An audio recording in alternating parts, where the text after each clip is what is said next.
ये आपका प्रश्नावली 1.1 का पहले का तीसरा पार्ट है। इस क्वेश्चन में समुच्चय दिया गया है a बराबर 1 2 3 4 5 6 और r दिया गया है x, y, जहां y भाज्य है x, यानी हमको ऐसे x y यहां से लेने हैं जहां पे y मैंने बाद वाला कर दिया वो भाज्य हो x माने पहले वाले से।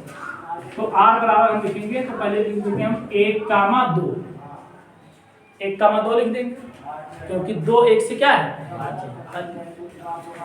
अच्छा 1, 1 भी तो लिख देंगे, ये भी 1 से भागते हैं, खाली यही देखना है कि बाद वाला पहले वाले से भाज्य।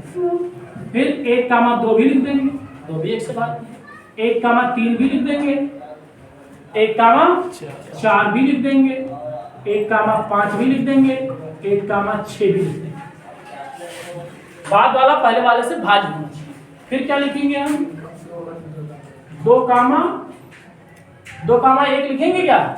नहीं लिखेंगे, 1 2 से भाग नहीं लेगा। फिर क्या लिखेंगे 2, फिर क्या 2, 3 लिखेंगे? नहीं लिखेंगे, 3 नहीं भाग रहे। फिर क्या लिखेंगे 2, 6 ये 2 के लिए बात करेंगे। फिर 3 के लिए बात करेंगे तो क्या लिखेंगे 3, 6 1 नहीं लिखेंगे, 3, 3 लिखेंगे। फिर क्या लिखेंगे 3, 6 4 के लिए कुछ लिख पाएंगे? 4, और कुछ नहीं लिख पाएंगे। 4, 5 में भी नहीं भाग रहेगा, 4, 6 भी नहीं रहेगा।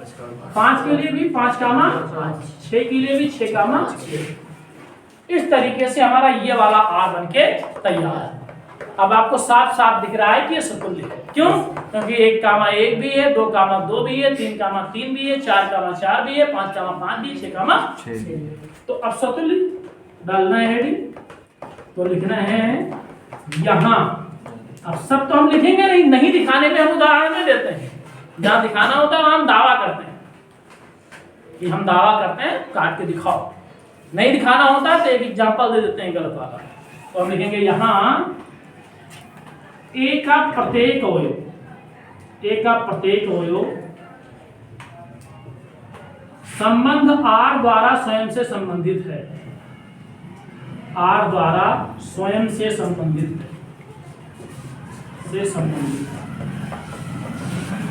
इसका अर्थ यही हुआ कि 1, 1 भी है R में, 2, 2 भी है, 3, 3 भी है, 4, 4 भी है, 5, 5 भी है, 6, इसलिए R क्या हो गया? स्वतुल्य। R क्या है? स्वतुल्य। अब बात करते हैं सममित की। सममित ये नहीं है, क्यों? क्योंकि 1, 2 तो इसमें है लेकिन 2, 1 इसमें नहीं। तो लिखोगे यहाँ 1, 2 तो R में है, बट 2, 1 ये R में नहीं, इसलिए R सममित नहीं, R किसी A में सममित नहीं। यह संबंध स्वतुल्य तो है लेकिन सममित। अब हम संक्रमक की बात करते हैं। संक्रमक 1, 2 है इसमें और 2, 4 है, तो 1, 4 भी है। 1, 3 है तो 3, 6 कहीं है, ये 3, 6 तो 1, 6 भी। 1, 4 है तो 4, 4 है, तो फिर 1, 4 फिर से है। 1, 5 है, फिर 5, 5 है, तो 1, 5 फिर से है। यानी जहां जहां A, B R में है और B, C R में है, तो A, C भी R में है। ऐसा कुछ नहीं है जैसे 2, 4 है तो फिर 4, 4 है तो फिर 2, 4 है। ऐसा कुछ नहीं है कि इसके लिए A, B R में हो, B, C R में हो, परंतु A, C R में ना। तो यहाँ पे हम लिखेंगे, यहाँ एक आग लिख देते हैं, 1, 2 R में है एंड 2, 4 R में है, तो 1, 4 भी कहाँ है? R में है। इसी प्रकार इसी प्रकार जब A कामा B हमको R में मिल रहा है और B कामा C, इसी को हम जनरलाइज कर दे रहे हैं, तो हमको A कामा C R में मिल रहा है, R में है, इसलिए R क्या है? संक्रमण। ये दावा कर दिया हमने विचार कर लिया पहले सब पे कि A कामा B R में हो, B कामा C R में हो, तो A कामा C R में मिलता है कि नहीं मिलता है, तो हमने देखा कि मिल रहा है सब, इसलिए R क्या हो गया? संक्रमण। कई बार ये क्वेश्चन पूछा जाता है कि आप ऐसा उदाहरण बताओ जो स्वतुल्य हो और संक्रमक हो परंतु सममित ना हो, तो ये उदाहरण आप दे सकते हो। यहाँ पे संबंध जो R है स्वतुल्य है, संक्रमक है, लेकिन सममित नहीं है। ठीक है। अभी इसके पिछले वीडियो में मैंने जो क्वेश्चन लगाया था आपका दूसरा, उसमें कुछ किताबों में इस प्रकार से व्याख्या की गई है कि A कामा B R में नहीं मिल रहा है, B कामा C R में नहीं मिल रहा है, इस प्रकार से A कामा C भी ऐसा R में नहीं मिल रहा है, तो उस कारण से वो संक्रमक नहीं रह जाएगा, जबकि हमने बताया था कि वो संक्रमक रहेगा। तो जब ठीक ढंग से आप तक विचार करोगे तो पाओगे कि उसको संक्रमक होना ही चाहिए, क्योंकि जब A कामा B मिल ही नहीं रहा है ना, और उसके लिए B कामा C भी आगे नहीं मिल रहा है, तो A कामा C पर हम विचार ही कैसे कर रहे हैं। अब जैसे यहाँ पर मान लो हम 2 कामा 6 देख रहे हैं, फिर 6 कामा 6 देखा, तो हमको फिर 2 कामा 6 मिल रहा है। अब मान लो कहीं हमारे पास 2 कामा 5 है ही नहीं, 2 कामा 5 है ही नहीं, तो उसके लिए 5 कामा कुछ पे हम विचार ही नहीं करते हैं, तो उस लिहाज से उसको संक्रमण होना चाहिए था, लेकिन कहीं कहीं लिखा है कि संक्रमण भी नहीं है, लेकिन कुछ स्टैंडर्ड बुक में लिखा हुआ है कि संक्रमण है। ठीक है, तो इसको करेंगे आप लोग। फिर अगला क्वेश्चन 1.1 में पहले के तीसरे पार्ट में, ये बहुत अच्छा क्वेश्चन है। कह रहा है कि पहले का ये चौथा पार्ट है, तीसरा नहीं चौथा पार्ट है। कह रहा है समस्त पूर्णांकों के समुच्चय जड़ में R ऐसा संबंध है कि x कामा y ऐसे रहेगा कि x माइनस y एक पूर्णांक है। तो समस्त पूर्णांक मतलब ये वाला सेट 0 1 2 3 4 5 6 7 डॉट डॉट डॉट बहुत दूर तक, पता नहीं कहाँ तक, अनंत नहीं लिखेंगे, अनंत कोई संख्या नहीं होती, बस डॉट डॉट डॉट लिख के छोड़ देंगे। कई बार कुछ लोग ज़्यादा जोश में आ जाते हैं और अनंत भी लिख देते हैं इसमें। अनंत कोई संख्या नहीं होती है, अनंत हमारे दिमाग के परे है, बहुत दूर है, उसका था ही नहीं है। इधर तमाम बार लोग माइनस अनंत लिख देते हैं, वो भी नहीं लिखेंगे, डॉट डॉट डॉट लिख के छोड़ देंगे। हाँ, ये संख्या अनंत की ओर अग्रसर है। अनंत क्या है? मान लो हम 5 अरब तक सोच लें तो उसके आगे का है, इधर -5 करोड़ तक छोड़ लें तो उसके और नीचे का, तो अनंत ना इधर लिखेंगे ना इधर माइनस अनंत लिखेंगे, बस डॉट डॉट डॉट लिख के छोड़ देंगे। फिर भी इसमें बहुत अवयव है, गिन नहीं सकते उसको हम। अब R कैसे लिखना है? ऐसे युग्म लिखना है कि उनका अंतर जो हो ये पूर्णांक हो। पूर्णांक में भी धन पूर्णांक ऋण पूर्णांक का भी बाउंडेशन नहीं किया उसको। मान लो 1 कामा 2 लिख दिया मैंने, तो उसका अंतर कितना आएगा? 1 माइनस 2 पूर्णांक रहेगा। 2 कामा 1 लिख जाएगा, उसका अंतर कितना आएगा? 2 माइनस 1, वो भी पूर्णांक रहेगा। तो कुछ अवयव मैंने लिखे हैं, कुछ अवयव मैंने ऐसे समझो जैसे ईंट के मुंह में, उसके ऊँट के मुंह में जीरा लिखा, मतलब 0.000 कम से कम 5 करोड़ बार करो और फिर उसके बाद में ये लिखो, उतना परसेंट भी नहीं लिखा है, बहुत थोड़ा सा लिखा है, लिख भी नहीं सकते हैं, मतलब तमाम बार जन्म लेना पड़ेगा पूरा लिखने के लिए, तो हाँ, और फिर भी नहीं लिख पाएंगे इस R को।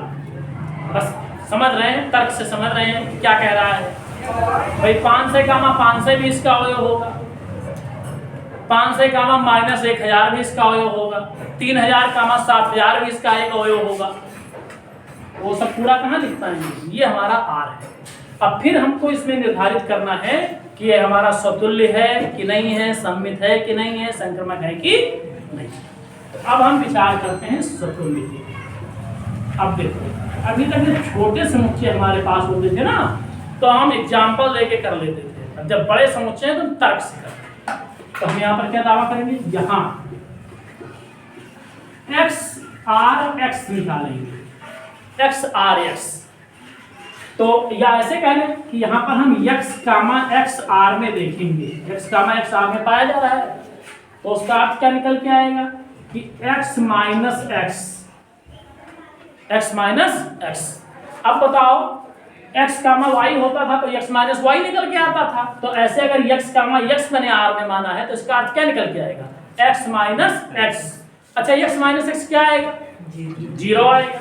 बताओ 0 पूर्णांक है कि नहीं, 0 पूर्णांक है, तो लिखेंगे जो कि पूर्णांक है, जो कि क्या है, पूर्णांक। इसका मतलब हम इसका कोई भी x ले लेंगे इस जड़ का, तो उसका स्वयं के साथ संबंध रहेगा, क्योंकि स्वयं के साथ जब अंतर करेंगे तो कितना आएगा, 0 आएगा, जो कि ये क्या होगा, पूर्णांक का।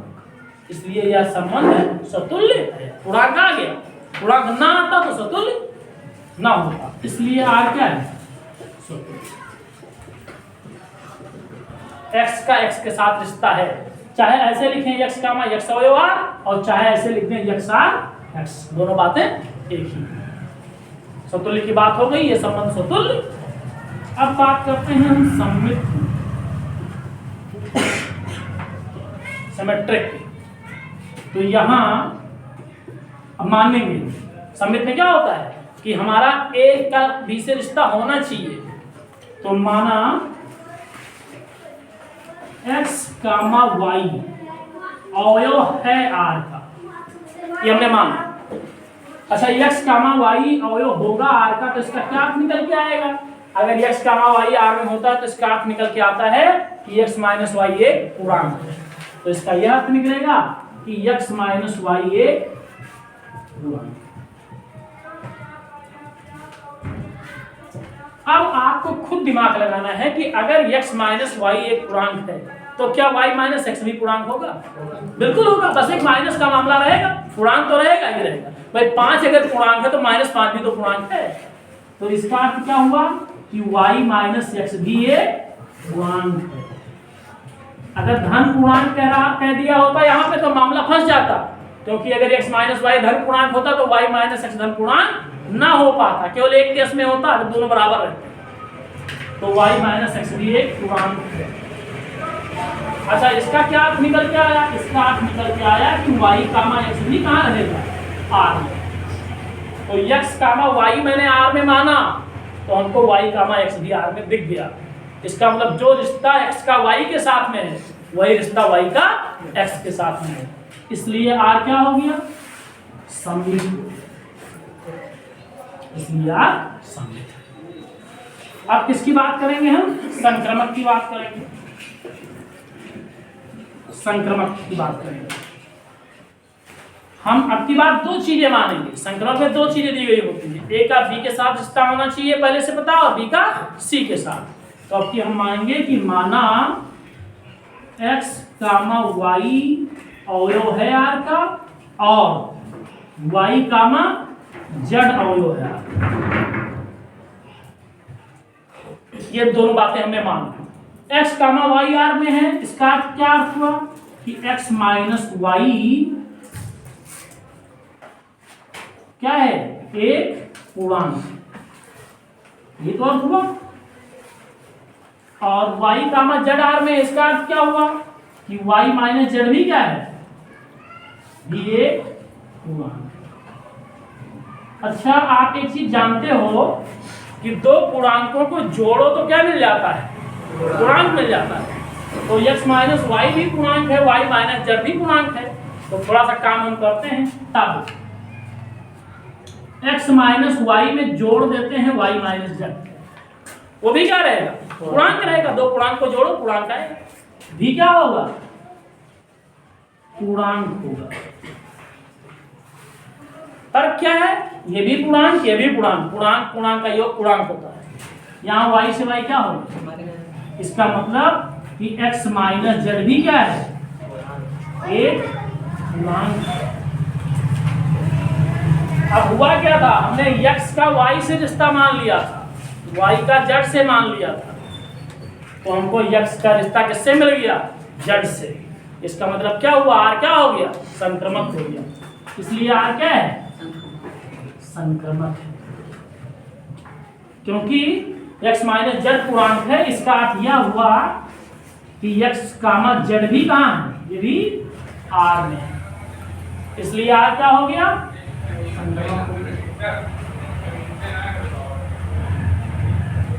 ये हो गया। अब आपने देखा कि R आपका स्वतुल्य भी है, सममित भी है और संक्रमण।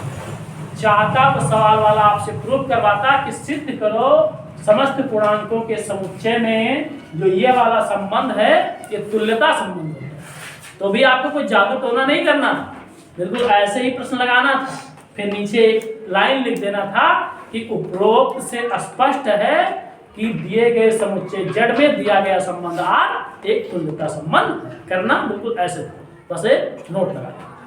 ठीक है, इसको कर लीजिए, फिर आगे करवा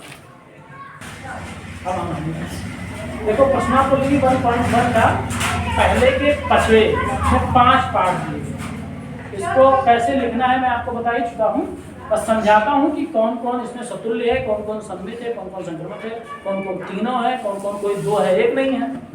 अब पहला क्वेश्चन है किसी मतलब जो समुच्चय है, प्रत्येक सवाल पांचों के जो समुच्चय है किसी विशेष समय पर किसी नगर के निवासियों के समुच्चय, मतलब कोई नगर है, जैसे आपका मान लो बहराइच एक नगर हो, तिकोना एक नगर हो, ये ऐसे कोई नगर है, इसमें रहने वाले सारे लोगों के लिए बात हो समुच्चय। मान लो इकोना मान के चलो, इकोना नगर में जितने लोग रह रहे हैं उनकी बात। अब उसमें तो पहला ए के लिए बात करना, 5 सवाल लगाने हैं। ये कह रहा है ऐसे एक्स वाई है तथा जहां एक्स तथा वाई एक ही स्थान पर कार्य करते हैं। अब आपको सतुल्य के लिए विचार करना है कि मान लो यहाँ x कामा x लिख देते हो तो क्या लिखेंगे कि x तथा x एक ही स्थान पर कार्य करते हैं। तो बताओ प्रत्येक आदमी स्वयं वही कार्य करता है जहां वह कार्य करता है, सही है कि नहीं? तो ये सतुल्य हो जाएगा, क्योंकि जब x कामा x लिखेंगे तो लिखेंगे x तथा x एक ही स्थान पर कार्य करते हैं। ये बात क्या है? सत्य। तो ये क्या हो जाएगा? सतुल्य हो जाएगा। अब सममित की बात कर लेते हैं। अगर x कामा y R में है तो इसका क्या अर्थ है कि x तथा y एक ही स्थान पर कार्य करते हैं। तो क्या इसका यह अर्थ नहीं निकलेगा कि y और x भी एक ही स्थान पर कार्य करते हैं? तो हम जब सममित लिखना होगा, मान लो हमको इसके लिए पहले क्वेश्चन के लिए जब सतुल्य लिखना होगा तो हम लिखेंगे कि x कामा x अवयव R, इसका अर्थ हुआ कि x तथा x एक ही स्थान पर कार्य करते हैं, एक ही स्थान पर कार्य करते हैं। फिर आगे आपको लिखना है जो कि सत्य है। एक आदमी एक ही जगह तो काम करेगा ना, जो कि क्या है? सत्य। इसलिए R क्या हो गया? सतुल्य। पहला सतुल्य हो गया। सममित की बात आएगी तो हम क्या लिखेंगे? जब सममित की बात आएगी तो हम लिखेंगे कि माना x कामा y अवयव है R का, तो इसका क्या अर्थ होगा कि x तथा y एक ही स्थान पर कार्य करते हैं, एक ही स्थान पर कार्य करते हैं। तो क्या आप ये नहीं लिख सकते हो कि y तथा x एक ही स्थान पर कार्य करते हैं? लिख सकते हो। अगर x तथा y एक ही स्थान पर कार्य करते हैं तो इसका अर्थ यह भी हो गया कि y तथा x एक ही स्थान पर कार्य करते हैं। तो इसका क्या अर्थ निकल के आएगा कि y कामा x भी किसका अवयव हो जाएगा? R का। यानी x कामा y मैंने R का अवयव माना तो हमको y कामा x भी कहाँ का अवयव दिखा? R का। इसलिए R क्या हो गया? सममित हो गया। संक्रमक की बात आएगी तो हम मानेंगे कि x कामा y R का अवयव है और y कामा z R का अवयव है। तो x कामा y R का अवयव है, इसका मतलब x और y एक ही स्थान पर कार्य करते हैं। y कामा z R का अवयव है, इसका अर्थ हुआ कि y और z एक ही स्थान पर कार्य करते हैं। तो अगर x और y एक ही स्थान पर काम करते हैं, y और z एक ही स्थान पर काम करते हैं, तो क्या x और z एक ही स्थान पर काम नहीं करते हैं? भाई राम और मोहन एक ही जगह काम करते हैं, मोहन और सोहन एक ही जगह काम करते हैं, तो क्या राम और सोहन एक ही जगह काम नहीं करते हैं? तो इसलिए क्या हो जाएगा? ये संक्रमक हो जाएगा। यानी ये जो पहला वाला संबंध है इसका भाषा आप लिख ले जाओगे नीचे। पहला वाला जो संबंध है ये सतुल्य भी रहेगा, सममित भी रहेगा, संक्रमण भी रहेगा। लिखा कैसे जाएगा? ऐसे लिखा जाएगा। संक्रमक वाला नहीं लिखा है मैंने, लिख लीजिएगा नीचे। x कामा y होगा तथा y कामा z। लिखना है x तथा y एक ही जगह पे काम करते हैं तथा y और z एक ही जगह काम करते हैं। इसका अर्थ है x तथा z भी एक जगह पे कार्य करते हैं। इसका अर्थ है कि x कामा z भी R का अवयव है। इसका अर्थ है क्या संक्रमण। अब दूसरे क्वेश्चन को उठाते हैं। समुच्चय हमारा भी वही है, नगर के निवासी। दूसरे में क्या है, x तथा y एक ही मोहल्ले में रहते हैं, x कामा x r का अवयव मानेंगे। तो x तथा x एक ही मोहल्ले में रहते हैं कि नहीं रहते? सब एक आदमी स्वयं एक ही मोहल्ले में रहता है, समतुल्य हो जाएगा। बस इसी क्वेश्चन में अंतर क्या करना है कि जहां कार्य करते हैं वहां रहते हैं, मोहल्ले में रहते हैं लिख देना है। जहां कार्य करते हैं वहां क्या लिख देंगे, मोहल्ले में रहते हैं, समतुल्य हो जाएगा। सम्मित में अगर x कामा y r का अवयव है, मतलब x और y एक ही मोहल्ले में रहते हैं, तो y और x भी तो एक ही मोहल्ले में रहते होंगे, इसका मतलब y कामा x भी r का अवयव है। ऐसे संक्रमण में क्या हो जाएगा, x कामा y r का अवयव है, मतलब x और y एक मोहल्ले में रहते हैं, y कामा z r का अवयव है, इसका मतलब y और z एक मोहल्ले में रहते हैं। इसका अर्थ हुआ कि x कामा z भी एक ही मोहल्ले में, तो ये भी क्या हो जाएगा, समतुल्य भी हो जाएगा, सम्मित भी हो जाएगा। और अब देखो सी वाले पार्ट पे जाते हैं। x y से ठीक ठीक 7 सेंटीमीटर लंबा है। ये बताओ x कामा x अगर हम r का अवयव मानेंगे, इसका यह अर्थ हुआ कि x से 7 सेंटीमीटर लंबा है। यह संभव है कि कोई आदमी स्वयं से 7 सेंटीमीटर लंबा, संभव नहीं है, इसलिए r समतुल्य नहीं रह जाएगा, स्वयं के साथ रिश्ता।